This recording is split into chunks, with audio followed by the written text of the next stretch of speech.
I'm Justin, Marketing Coordinator at BorderConnect, and we're excited to announce the release of our newest feature, eManifest Sync. This means that BorderConnect will now handle a lot of the complex messages sent to customs that some eManifests require. So let's jump right in and take a look at some examples of how it works. Before, if you sent an eManifest and needed to change some details like editing the trip number or adding or removing a shipment, you'd be required to cancel the eManifest before editing. Now, you can edit any details of the eManifest and then simply click Sync eManifest. Let's see an example. Here, I have an eManifest on file, but I made a typo on the shipment control number. So now I'll fix it, and you'll notice that it shows that the change has been made. It's also noted in the changelog below.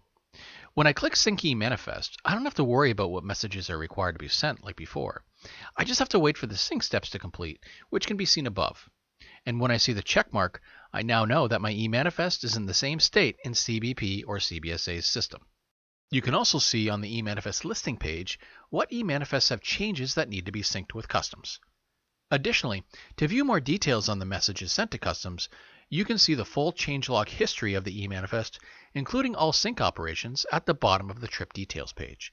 This feature is hidden by default, but can be shown with a click of a button. So try it for yourself today. The eManifest sync feature is being rolled out automatically to our customers. If it's not automatically enabled for you, just navigate to the company settings page and toggle eManifest sync on.